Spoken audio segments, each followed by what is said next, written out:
त्रेता युग में लंकापति रावण का सबसे बड़ा पुत्र था मेघनाद, जिसे इंद्रजीत भी कहा जाता है। मेघनाद बड़ा ही महान और पराक्रमी योद्धा था। जब रावण की पत्नी मंदोदरी ने मेघनाद को जन्म दिया, तब उसके रोने की आवाज एक साधारण बालक की तरह नहीं बल्कि बादलों की गड़गड़ाहट की तरह सुनाई पड़ी थी। इसी वजह से उस बालक का नाम मेघनाद रखा गया। शास्त्रों और ज्योतिष के अनुसार मेघनाद रावण का सबसे बड़ा पुत्र और लंका का युवराज भी था।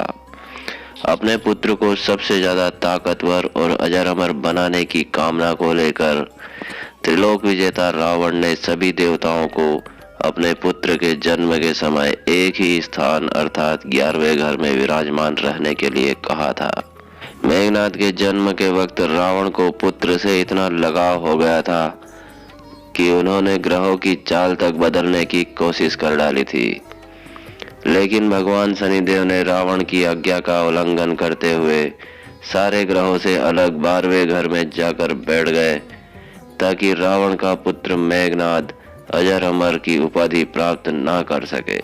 हिंदू धर्म की पौराणिक कथाओं के अनुसार स्वर्ग पर अपना आधिपत्य जमाने के लिए लंकापति रावण ने देवताओं पर आक्रमण कर दिया था। इस युद्ध में मेघनाद ने भी हिस्सा लिया था।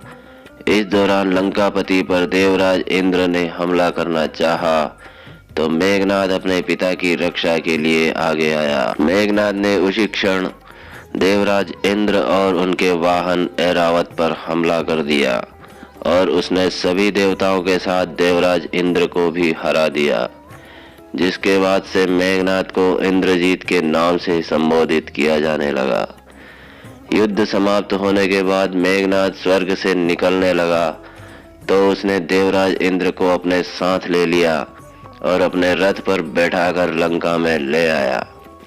तब ब्रह्मा जी ने मेघनाद से कहा कि वह देवराज इंद्र को मुक्त कर दे, मगर मेघनाद इस बात को मानने के लिए तैयार नहीं हुआ। उसके बाद ब्रह्मा जी ने देवराज इंद्र को छोड़ देने के लिए उसके बदले एक वरदान देने का वचन दिया। मेघनाद ने इसका फायदा उठाते हुए उनसे अमरता का वरदान प्रदान करने के लिए कहा। उस दौरान ब्रह्मा जी ने मेघनाद से बोला कि अमर होना इस प्रकृति में किसी भी जीव के लिए संभव नहीं है, क्योंकि यह तो प्रकृति के ही खिलाफ है। तुम कोई दूसरा वरदान मांग लो।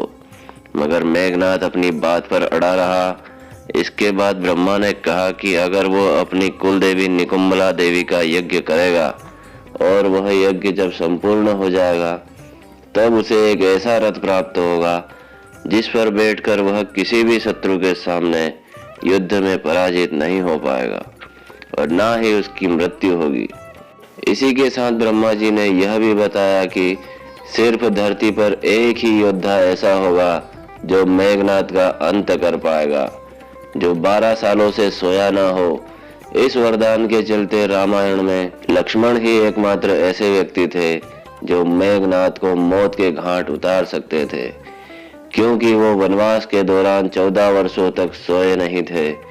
इसी कारण राम रावण युद्ध के दौरान युद्ध क्षेत्र में लक्ष्मण के हाथों ही मेघनाद का अंत हुआ था। दोस्तों, यह कहानी अगर आपको अच्छी लगी हो तो वीडियो को लाइक शेयर करें और चैनल को सब्सक्राइब करें। धन्यवाद। जय श्री राम।